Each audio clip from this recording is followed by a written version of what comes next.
The beat-em-up genre began in 1984 with the release of Kung Fu Master. Then, in 1986, Renegade was released in arcades and introduced movement on a 3D plane as opposed to Kung Fu Master's 2D gameplay and the idea of an urban setting. The release of Double Dragon in arcades in 1987 though coincided with a surge in popularity for the genre, and it's a game and series that has remained in popular culture ever since.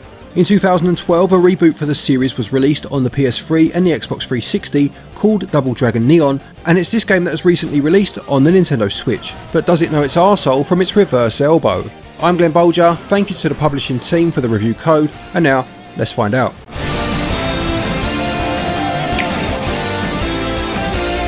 Double Dragon Neon begins as what appears to be a straight up remake of the original game. You are shown the kidnapping of Marion, complete with that same brutal gut punch from back in the original, and Billy then emerges from the garage ready to embark on a rescue mission. It becomes clear very quickly though that the game is self-referential and having a little fun at its own expense, most evident by Billy's "oh no not this again" remark. The story then goes off in a completely different direction, one that will take you out into space and back again as you try to defeat the mastermind behind it all, Skullmageddon.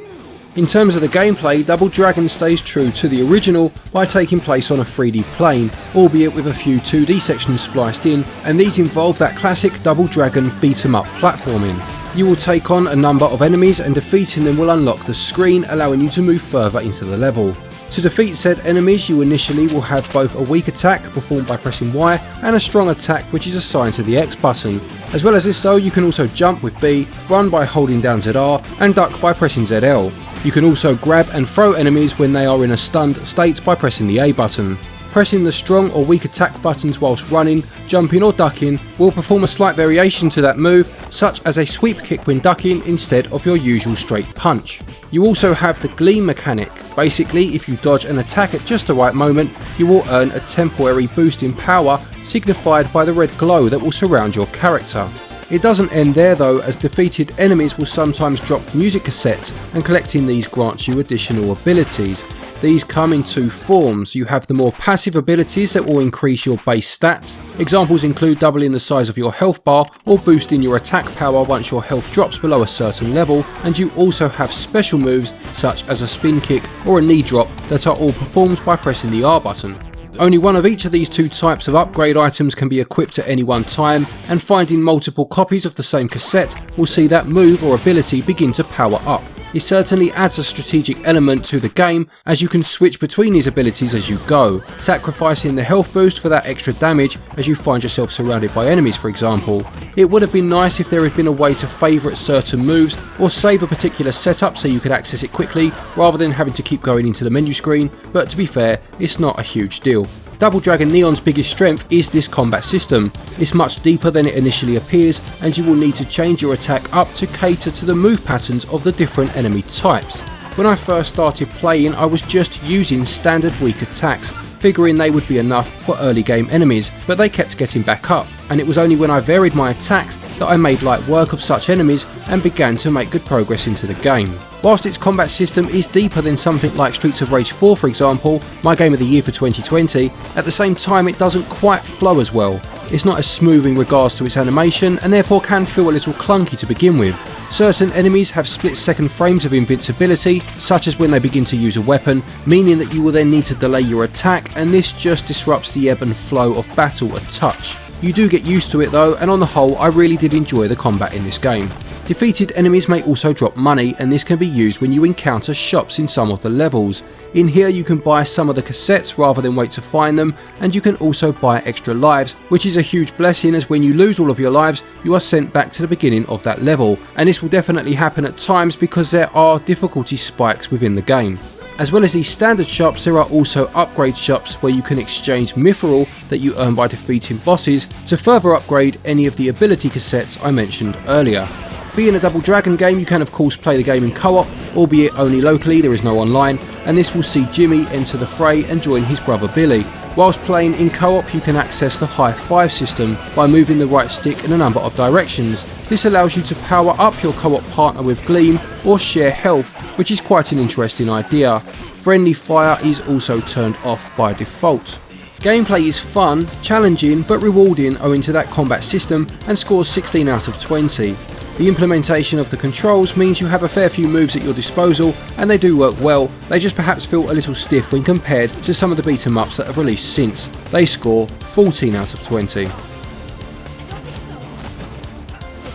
In terms of the visuals, Double Dragon Neon moved away from the pixel art that the series was known for and instead opted for a 3D look in terms of the character models. These are well detailed, although perhaps look a little crude when compared to a hand-drawn style, but all of the old favourite enemies are here and it's nice to see them represented in a different style. Colours are bold, although again perhaps not as nuanced due to the art style, which can lead to things looking a little gaudy at times, although to be fair, this does fit in quite well with the intended style. The game is called Neon after all, and there are numerous homages paid to the 80s and the series in general. Level designs are varied and the backdrops are well drawn.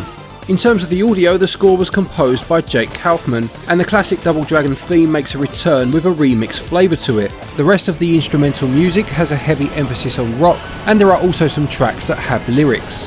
I would say that the audio definitely helps assist the game in referencing the 80s, with some of the music coupled with the bright and vibrant colours reminding me of the glam rock bands from the 70s and the glam metal bands that followed them into the 80s. I also really liked that when you were selecting which of your cassette upgrades to use, they each had their own song that would play as you perused the menu. This was such a great little touch that added a huge amount of charm to proceedings. There are some voice acting clips used sporadically throughout the game, with either Billy or sometimes Skullmageddon making reference to what's going on. Skullmageddon sounds very much like Skeletor from He-Man, which is quite amusing, and I did like these clips. They could be lost in the background music at times, but you can turn them up in the options menu if this is an issue for you.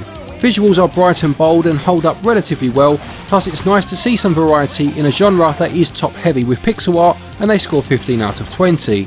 Audio is great, and I love the extra detail of each cassette having its own track that was relevant to the power it gave the character, and it scores 17 out of 20.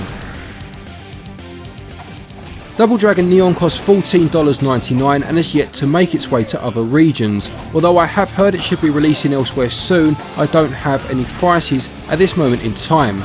It will take up 1.9 GB of your system's storage. For this price you are getting 10 missions to fight your way through and a good time in local multiplayer if this is an option for you at the moment. I wouldn't say it's the most difficult beat 'em up out there, although there definitely are some difficulty spikes and these will test most gamers for sure. Its price point puts it on par with games such as the Capcom Beat 'em Up Bundle and Castle Crashers, plus it is cheaper than others such as The Takeover, Streets of Rage 4 and River City Girls. That's probably just about the right bracket when you look at it against those other games, and on balance, value scores 14 out of 20. To conclude, Double Dragon Neon holds up well 9 years after its original release and did a good job of refreshing the Double Dragon series. It takes the core Double Dragon experience and then looks to add other elements that had been introduced into the genre by other games. You can see the influences of the Kunio-kun series, for example, with the shops and stat upgrades, Turtles in Time definitely with the look and feel of some of the enemies, and Streets of Rage in terms of that fusion of grit and colour. This all leads to a game that is definitely fun to play, and whilst perhaps not as accessible initially as the other options out there these days, give it some time and you will really see the best of it.